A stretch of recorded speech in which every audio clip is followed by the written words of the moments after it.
kepada saya selaku moderator. Perkenalkan dulu, nama saya Aldino selaku moderator hari ini di acara ngemil ngobrol tentang pemilu. Nama saya Aldino. Kenalin dulu. Ajar deh. Kita di sini kan membahas tentang yang namanya Undang-Undang Pemilu Nomor 7 Tahun 2017. Di sini kita tepat sekali pada narasumber, yaitu yang kita kenal Bang Teren selaku dari divisi sengketa penyelesaian sengketa proses. Beliau udah berkecimpung lumayan lama di dunia pemilu dari mulai pilkada ya Bang, kalau nggak salah, mulai pilkada sampai dengan sekarang. Banyak ilmu-ilmu yang kita harus ambil dari beliau, apalagi tentang perundang-undangan. Sebagai saya moderator selaku yang tidak paham dalam dunia hukum, saya juga harus belajar dari Bang Teren ini apa sih tentang Undang-Undang Nomor 7 Tahun 2017 ini. Ya, tidak lama lagi saya serahkan kepada Bapak Teren, silakan. Selamat siang, Assalamualaikum warahmatullahi wabarakatuh. Selamat sejahtera untuk kita semua. Yang saya hormati pimpinan Bawaslu Kota Jakarta Utara Bapak Beni Sabdo, yang saya hormati Ibu Rini Rianti, dan salam.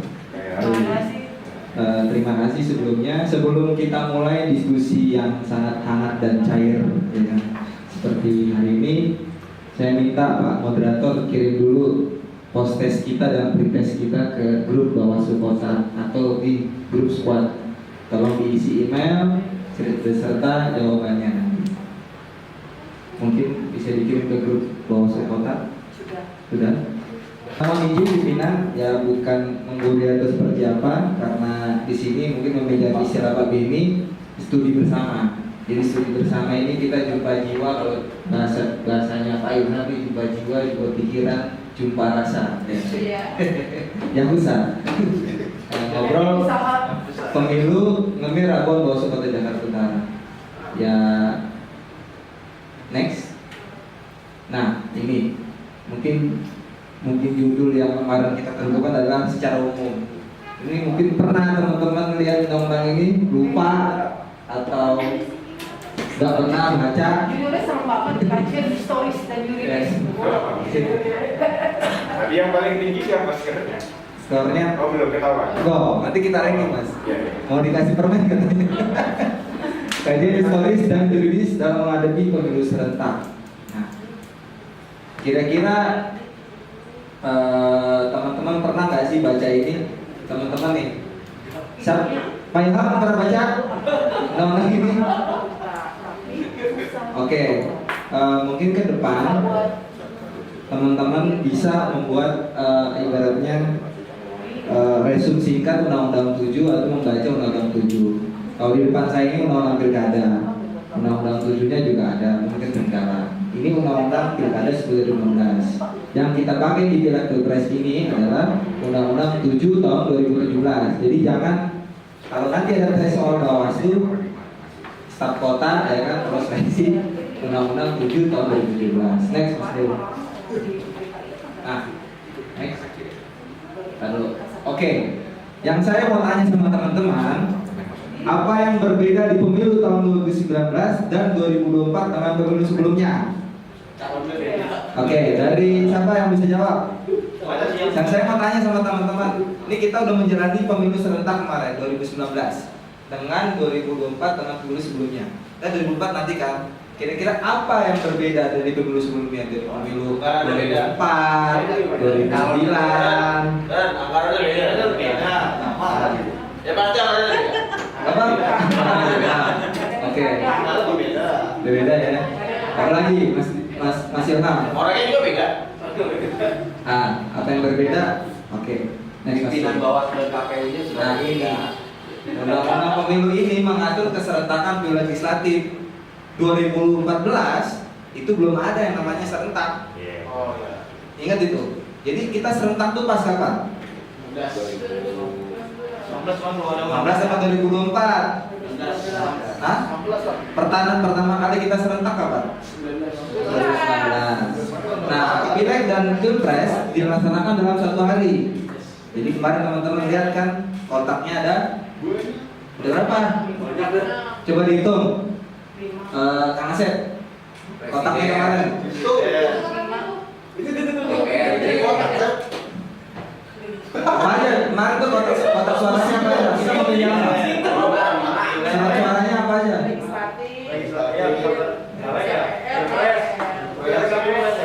Iya, ada berapa? Ada 4. Yang kemarin sekarang udah beda, Pak.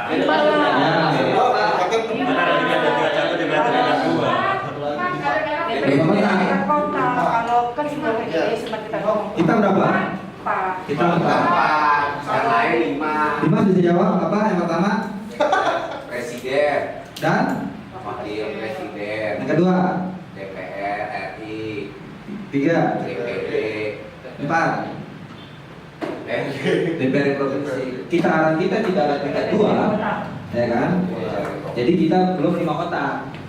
Kalau kemungkinan nanti, ya kalau kita ada perubahan secara undang-undang, jadi udah 5 kotak. Ini ya, jadi kita clear di sini ya bahwa keserentakan itu tahun 2019. Teman-teman udah jalanin itu, ya kan? Jangan sampai lupa. Nanti bilang, oh baru serentak 2024. Wah, ya kan? Oke. Nah kira-kira nanti teman-teman sejarah historisnya tahu nggak sih kenapa keserentakan? Next, Mas. Nah, next ini kepanjangan. Nah, ini dasarnya. Kenapa keserentakan? Bisa dibaca Mas Dimas? Mengikuti Putusan Mahkamah Konstitusi nomor 14 garing PUU strip 11 2013. garis miring 2013. 11. Pernah baca? Enggak. Teman-teman pernah baca? Belum. Nah, jadi saya sedikit izin pimpinan bahwa pengujian tahun nomor PUU 14 PUU 11 2013 itu diuji oleh Effendi Ghazali. Kalau teman-teman tahu dia sebagai akademisi UI, seorang pro, dia menguji ke MK pasal Undang-Undang 42 2008. Ya kan? Nah, itu undang-undang dulu tentang Pilpres. Ya, kenapa serentak? Diminta yang pertama diuji bahwa undang-undang pemilu itu bertentangan dengan undang-undang dasar. Kenapa? Dulu dipisahkan antara pemilihan presiden dan wakil presiden dengan pemilihan legislatif. Jadi diuji di MK, keluar putusan nomor 14 PUU 11 2013. Dasarnya argumentasi hukumnya apa dia uji? Yang pertama, misalnya banyak orang sering berpergian, ya kan? Kita misalnya mau pemilu hari ini, hari Rabu. Ya, kalau kita bikin pemilu ke depan legislatif berbeda di hari Rabu 2 bulan lagi, belum tentu partisipasinya tinggi. Itu yang pertama. Yang kedua, penghematan biaya negara. Jadi banyak pertimbangan-pertimbangan argumentasi. Nanti teman-teman bisa cek langsung di putusan MK. Jadi kenapa bilang, oh hari ini pemilu serentak? Teman-teman tahu nggak historisnya? Baru tahu mungkin kan? Ya kan? Nah ini dasarnya. Meskipun Undang-Undang 7 mengatur keserentakan, pasal 167 ayat 3, pemilu dilaksanakan secara serentak dan nasional secara langsung. Nah, setelah itu keluar lagi nih Perludem tahun 2019 menguji materi juga undang-undang pemilu kita diuji nih sama dia nih, Undang-Undang 7 2017 diuji, keluar putusan nomor 55 PUU garing 2019. Nah, di situ MK menentukan format sistem atau ibaratnya model pemilu, ya kan? Nah, next Mas Pul. Nah, modelnya ini, nah nanti kan kenapa harus serentak? Model keserentakan ini. Nah, ini MK yang menyatakan model keserentakan. Jadi dalam putusan PUU 55, ya kan, keluar nih semua modelnya. Yang saya mau tanya sama teman-teman, Mas Johan tadi, di mana Indonesia sekarang di model keserentakannya? Dari antara 1, 2, 3, 4, 5, 6. Yang sekarang dijalankan di 2024 atau kemarin 2019 yang mana? Ayo, kita udah menjalani pemilu ini tahun 2019. Di mana model keserentakan? Yang dipakai modelnya seperti apa? yang dipakai 2019 dan nanti 2024?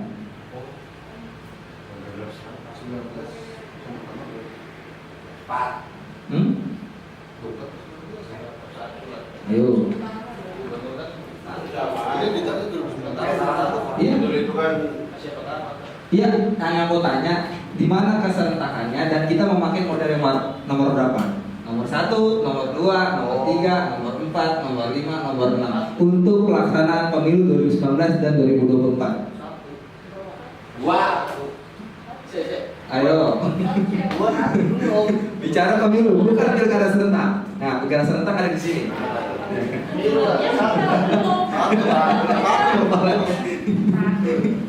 Ayo. Berapa? Jawab. Satu itu 2019. Iya, 2019. 2024 juga dipakai. Oh, satu. Sudah benar, Ilham. Tepuk tangan buat Ilham. Iya, jadi model yang dipakai, ya kan, oleh, ya kan, Indonesia dalam hal ini penyelenggara pemilu adalah pemilihan umum serentak untuk memilih yang pertama anggota DPR DPD, presiden dan wakil presiden dan anggota DPRD. Benar?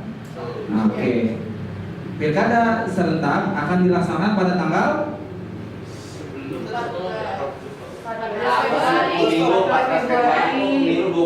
waktu pemilu serentak tanggal 14 Februari 2024. Ya. Pilkadanya 27 November 2024. Oke. Oke, ini kita ringkas lagi ya.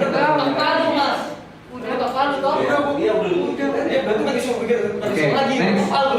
Belum terjadi. Nah, ini ya kan putusan Mahkamah Konstitusi yang tadi itu berdampak konsekuensi di 2019. Jadi ternyata begini, putusan MK tahun 2013 itu yang diuji oleh Bapak Effendi Ghazali, waktu itu pemilihan presidennya sudah berjalan, prosesnya sudah, tahapan sudah berjalan. Putusan MK putus itu tahun 2013. Itu putusan paling lama karena hampir 300 hari. Nah, tapi di 2013 itu keluar, 2014 lagi menjalankan pemilu karena nggak mungkin itu langsung dibatalin begitu aja. Jadi di sana putusan itu ada namanya penangguhan putusan untuk menyatakan pemilu serentak dilaksanakan pada 2019. Jadi teman-teman untuk berbangga karena pernah juga mengikuti proses pemilu serentak. Itu didasarkan atas putusan dari Bapak Effendi Ghazali. Nah, putusan itu berdampak juga atas revisi beberapa undang-undang dan penyatuan dari penyempurnaan undang-undang. Undang-Undang 42 2008 yang tadi teman-teman jawab, soal-soalnya tadi juga ada seperti itu, dan juga Undang-Undang 8 2012 tentang pemilihan DPR, DPD, DPRD, dan Undang-Undang Penyelenggara Pemilu. Jadi sekarang Undang-Undang 7 2017 itu penyatuan dari undang-undang ini. Sepakat ya? Oke. Jadi penyatuan ini jangan lupa nih, dari Undang-Undang 42 2008, 8 2012 dan 15 2011. Yang benar siapa tadi? Dimas. Oke, next ini kita coba refresh lagi ya. Nah, apa saja sih yang diatur dalam Undang-Undang 7? Nah, situ diatur pengaturan penyelenggaraan pemilu, KPU Bawaslu, pengaturan terkait pileg dan pengaturan terkait pilpres. Di situ semua diatur. Nah, yang tadi teman-teman ada yang salah? Undang-undang ini tadi dari oke? Benar ya? Jadi Undang-Undang 7 nanti kalau teman-teman terdiri dari 573 pasal dan 6 buku. Nah, buku ke-1 tentang ketentuan umum, buku kedua tentang penyelenggara pemilu, buku ketiga tentang pelaksanaan pemilu, buku keempat tentang pelanggaran pemilu, sengketa proses pemilu dan perselisihan hasil pemilu, buku kelima nih nanti Dimas harus baca tindak pidana pemilu, buku ke-6 penutup. Nah, kan dalam tiap-tiap buku itu terdapat sejumlah bab-bab dan bagian-bagian yang disusun secara komprehensif. Jadi nanti Ini semua ada di sini. Silakan baca lagi di undang-undang. Ini saya cuma hanya menggugah teman-teman ngebangunin supaya baca undang-undang 7. Bersiap diri. Nah, next. Nah, ini undang-undang yang dipakai pemilu pasca perubahan undang-undang dasar. Kita nggak pakai nih pemilu zaman Orba. Jadi ada undang-undang 12 2003 tentang pemilihan DPRD. Udah nggak pakai, tapi ini kita hanya merefresh bahwa kita punya undang-undang ini.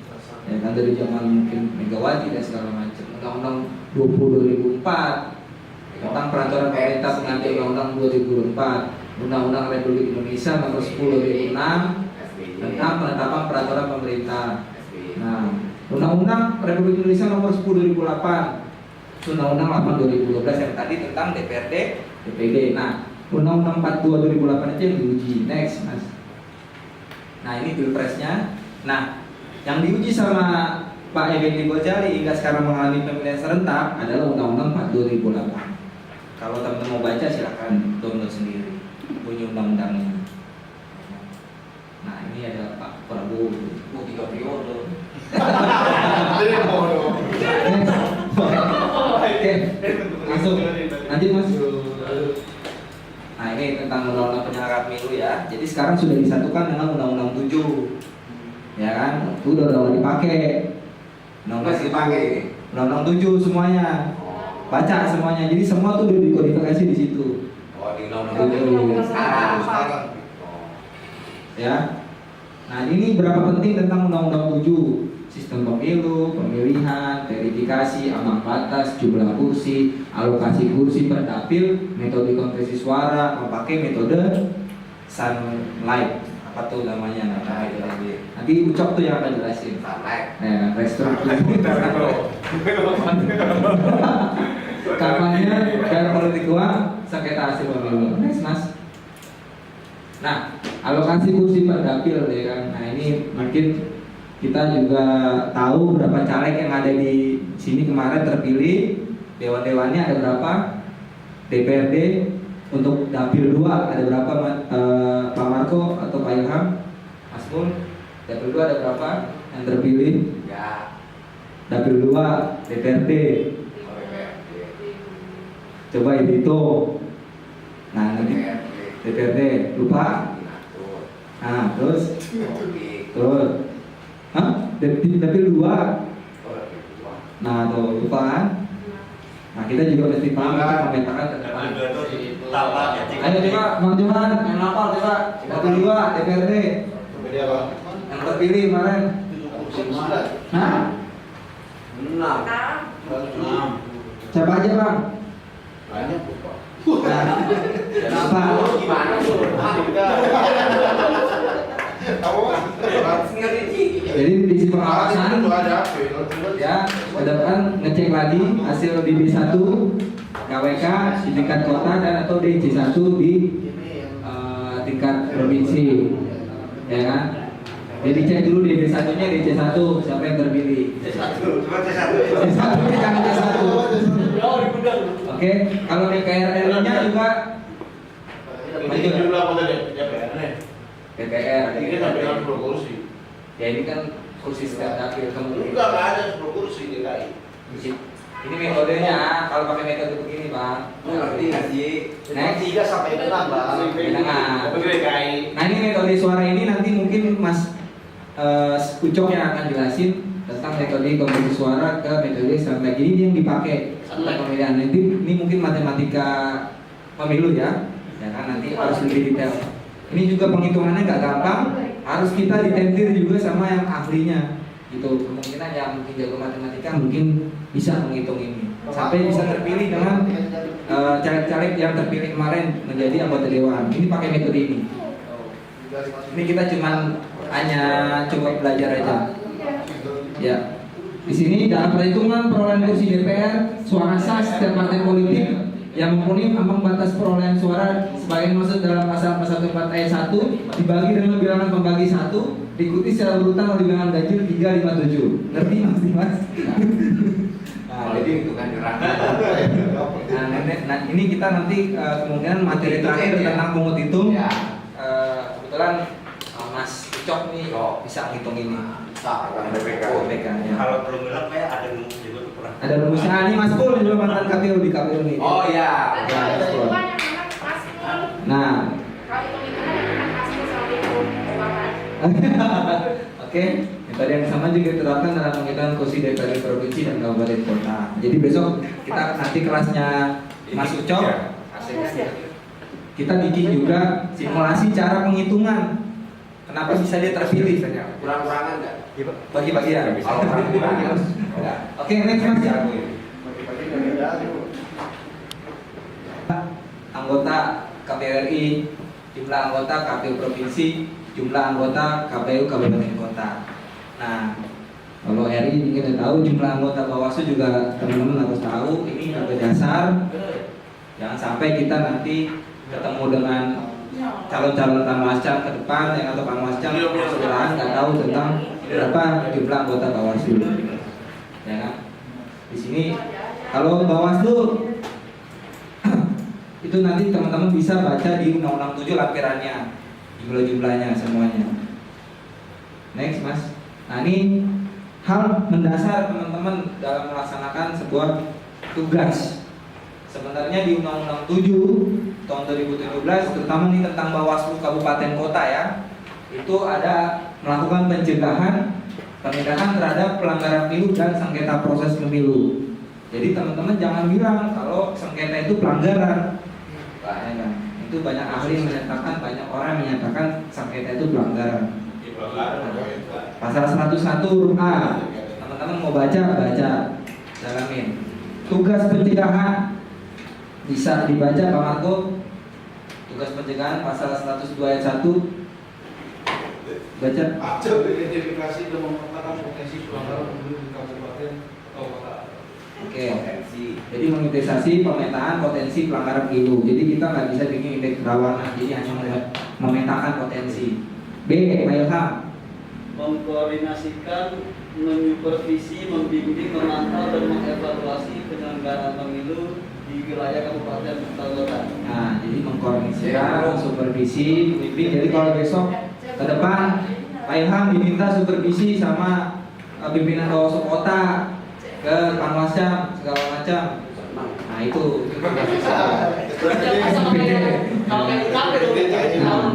Iya. Nah C, Bu Anita. Berkoordinasi dengan instansi pemerintah. Ya. Terkait. Kayaknya lapar itu banyak. Oke. Belum sahur. Ya ini pemerintahan daerah lah, kita juga kolaborasi. Netralitas ASN juga kan. Pak Ula D.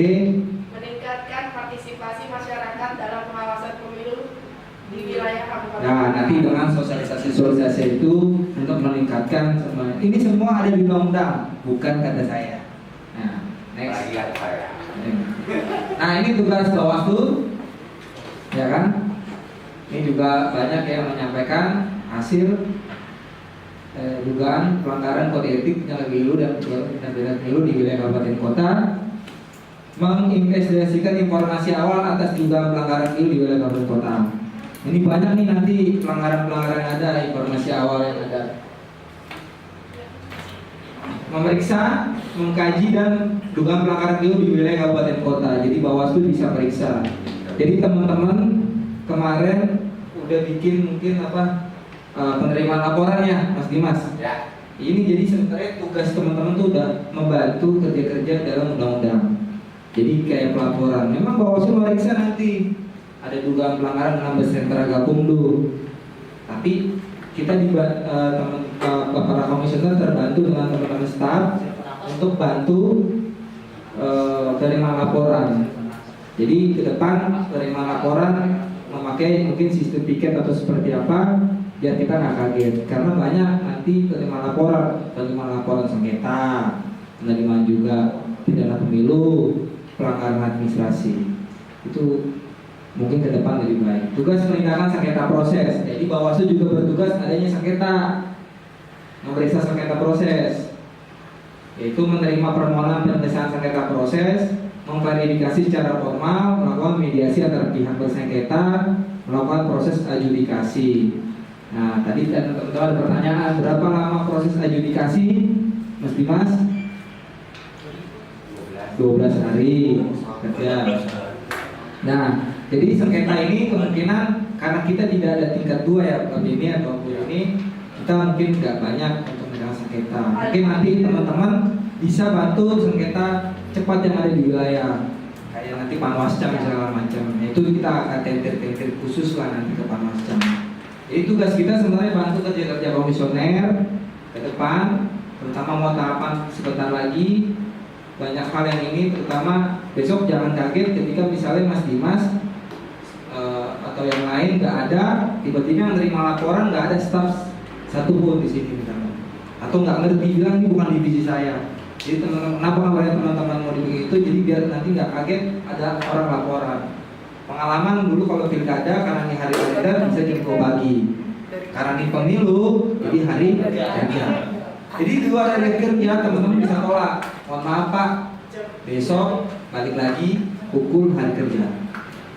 Ya, jadi penolakannya santun, bukan oh Bapak nggak bisa laporan hari ini gitu. Jadi ke depan mungkin kita itu bantu kerja komisioner. Nggak mungkin kan Bu ini, Pak Beni ini ada laporan, Pak Beni yang datang saya lagi di sini nggak mungkin. Gitu loh. Jadi teman-teman staf juga standby, koordinasi dengan sentra Gakumdu. Gitu. Jadi kenapa? Iya, saudara itu mungkin sebenarnya kali diskusi kita ini. Next. Nah, ini output sengketa proses. Ya ada putusan, ada pemilihan pemilu, ada peserta penyelenggara. Nah, ini mungkin sangat dalam banget ya, karena nanti kok harus bikin sidang sebenarnya kalau sengketa proses. Yang paling penting adalah ketika ada orang laporan dugaan pelanggaran, itu spanduknya disobek. Nah, itu teman-teman nanti terima laporan di sini. Nggak semuanya harus diregistrasi. Next. Ini kampanye pemilu. Bisa dibaca Bang Jo. Baca. Udah gatel. Iya, baca. Astagfirullah. Kegiatan peserta pemilu atau pihak lain yang meyakinkan pemilihan dengan menawarkan program Dan atau diri peserta pemilu. Nah, jadi ini definisi kampanye pemilu. Kalau mungkin di nanti ke depan banyak rekamannya definisi kampanye seperti ini. Next, kampanye pemilu. Nah, ini terkait kampanye pemilu ya, terkait dengan pasangan Alpraga, iklan media ceker, debat pasangan calon. Next. Nah, ini politik uang di Undang-Undang Nomor 7 Tahun 2017. Harus diingat pasal 523 ayat 1. Paling susah ini kenanya untuk para peserta pemilu. Setiap pelaksana, peserta dan atau tim kampanye melakukan uang dikenai pidana penjara paling lama 2 tahun, denda paling banyak 23 juta rupiah. Di situ ada peserta pemilu namanya Mas. Di undang-undang itu nggak ada kan? Itulah hebatnya yang buat undang-undang. Ya. Oke? Ya. Ada setiap pelaksana. Next. Penanganan pelanggaran. Nah, ini teman-teman juga harus tahu pelanggaran-pelanggaran yang ada. Ya kalau kode etik mungkin kita DKPP nanti mungkin Panwascam ke bawah ya Pak ya, bisa juga ini. Ini pelanggaran administratif. Pelanggaran tentang tata cara prosedur, ya kan, berkaitan dengan penyelenggaraan pemilu. Ini pelanggaran terhadap peraturan undang-undang lainnya. Ini pelanggaran kayak ASN, gitu loh. Ini masuk Mas, pelanggaran terhadap peraturan undang-undang lainnya. Ini masuk tentang ASN. Nah, ini ada temuan. Tahu nggak teman-teman temuan? Temuan apa Mas Dimas? Yang nungguin. Ayo temuan. Bukan apa yang diketahui oleh penyelenggara pemilu. Dari tingkat Kelurahan, RWS, dari tingkat Bawaslu, provinsi. ya dari atas ke bawah. Iya, jadi semua tentang penyelenggara pemilu namanya temuan. Itu temuan tuh, ingat. Jadi besok kalau teman-teman cek pelaporan dugaan pelanggarannya, ya kan, jangan sampai nanti Panwascam yang datang kasih teman-teman kasih formnya form laporan. Lah. Itu. Jadi mungkin nanti Perbawaslu-nya akan ganti di rezimnya sekarang, tapi masih pakai Perbawaslu 7/2018 tentang penanganan temuan dan laporan dugaan pelanggaran pemilu. Nah, kalau laporan dilaporkan paling lama 7 hari sejak diketahuinya. Ayo. Contoh, coba bisa disimulasikan Mas Dimas. 7 hari sejak diketahuinya. Ya kayak kasusnya ini aja. Siapa? Itu. Ya coba jelasin. Next. Oke. Coba lagi. Lanjut, Mas oke. Dimas. Nah, ini kalau udah diregistrasi ya, temuan dan laporan yang telah dikaji terbukti kebenarannya wajib ditindaklanjuti oleh Bawaslu Kota. Tadi ada pertanyaan ini kan? Bawaslu provinsi, Bawaslu Kabupaten Kota, Panwaslu Kecamatan, Panwaslu Kelurahan, Desa. Jadi nggak ada namanya PK, PPL, nggak ada. Terus Panwaslu LN. Tadi ada soal namanya Panwaslu Luar Negeri. Nama istilah di undang-undang LN atau pengawas TPS paling lama 7 hari sejak diregistrasi. Jadi ini teman-teman juga harus tahu nih. Kita cuma 2 sebenarnya kerjanya, dari temuan dan laporan sebenarnya kalau istilah teknis di kabupaten kota nih. Ya kan, karena kita sidang-sidang adjudikasi juga agak berat. Ya kan, karena kita nggak punya tingkat 2, ya kan, nggak bisa sengketa proses juga. Ya kan? Administrasi kan yang kita bahas. Paling kalau itu pilkada. Iya. Ya. Jadi kemungkinan ke depan kalau di pilkada bisa tuh ada kualifikasi dan segala macam. Soal pemilu. Kalau pemilu adjudikasi. Kalau di pilkada kita bisa klarifikasi. Nah, Sampai kemarin kalau bisa 7 hari nggak ada, hangus gitu. iya. 14. Enggak, apanya? Apa, Pak? Iya kan kita temuan. Temuan. Nggak dibahas-bahas, hangus juga itu 7 hari. Berarti 86 itu. Apa? Ya minimal gini, Pak. Kita laporan di bawah. Cepet-cepet lapor ke pimpinan. Ini kita sudah registrasi. 7 hari sekarang 7 hari kerja atau 7 hari kalender? Kalau di pemilu 7 hari kerja. Kalau pilkada di undang-undang ini kalender. Jadi jangan kaget besok teman-teman begadang. Karena laporannya jam 2 pagi, jam 5 pagi, jam 5 pagi. Jadi kalau nanti pemilu wanita jam 4 jam 6.5 jam setengah 7 malam ada yang mau lapor, mohon maaf kan laporannya hari kerja, jangan registrasi. Ingat tuh, kalau kayak waktu itu datang jam Tindakannya Bang Wajid itu kan. ya paling cuma ngomong ya besok siapin semua berkasnya, ya kan syarat panggilan materialnya itu, datang lagi besok Pak dia kerja. Ya bilang aja, maaf Bapak kami sudah. Kalau mau begini. Udah itu apa? Itu Isinya tuh. Oke, itu besok dibahas nih tentang klarifikasi. Udah lanjut. Nah ini sengketa hasil ya. Nah sengketa hasil itu tahu nggak berapa hari? 5 hari. 3 hari apa? Ya, diajukan ke Mahkamah Konstitusi. Hari 5, hari 3. Nah, tahapan pemilu. Nah ini tahapan-tahapannya. Buat besok nih. Ya, tahapan dan jadwal pemilu serentak. Jadi emang udah ditetapkan kan belum? Udah, ini ada. Belum. Jadi mau simulasi. Belum ditetapkan sih. Jadi pendaftaran parpolnya kemungkinan di tanggal 1 sampai 7 Agustus 2022. Ya kan, pendaftaran parpol, pendaftaran daerah negeri. Pendaftaran pernikahannya Bulan Dimas Juni. nggak ya? Itu November. Nah, jadi gini, kita akan capai di mana Bang Jo? Impor. Kampanye. Nah, pendaftaran. Nah, di tanggal 1 sampai 14 tuh 2023 pendaftaran calon anggota DPD, DPRD, DPRD provinsi, kabupaten kota. Panwasnya nggak ada. Ya ini kan secara keseluruhan. Bukan Tahapan teknis. Oh. Jadi nanti mungkin di materinya Bang Jo lebih detail tentang pendaftaran, verifikasi dan segala macam. Ada materi KPU. Nah, jadi adalah yang ke KPU provinsi, ya kan? Kan caleg daftar nih. Nanti tugas-tugas teman-teman tuh dibikin tiket. Ada yang pergi ke KPU provinsi ya, Maya? Nah, jadi teman-teman nanti ngecek. Oh iya, mau bikin KPU. Ya, teman-teman nanti ngecek berapa caleg-caleg yang didaftarin.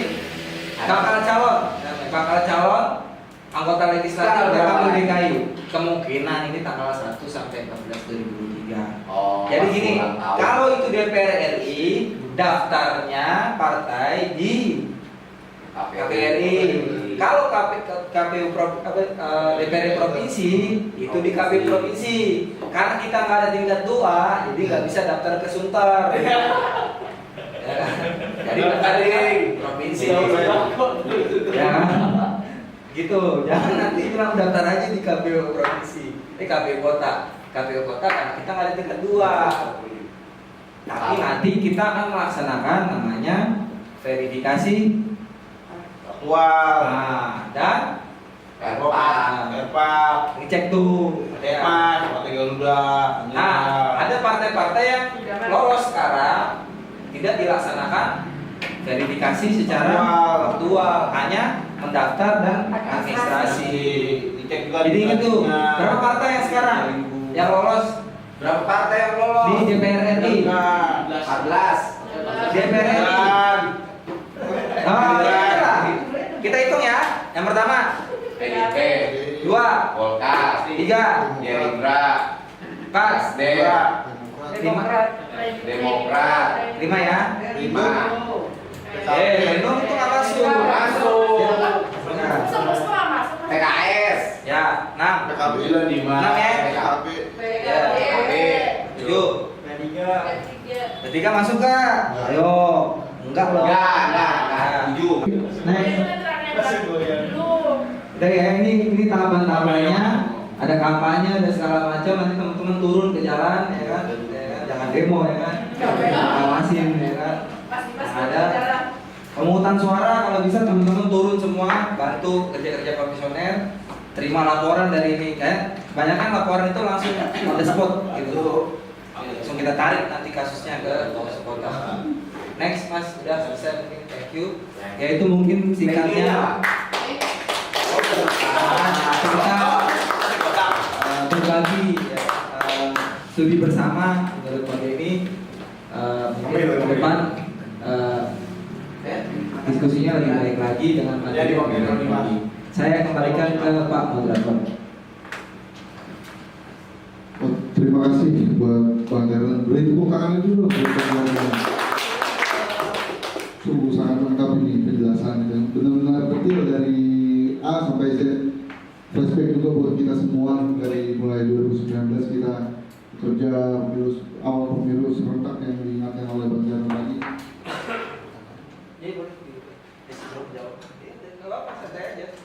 Kita buka buat pertanyaan buat kawan-kawan semua, apa aja yang mau ditanyakan tentang undang-undang ya, dan ini undang-undang. Oke.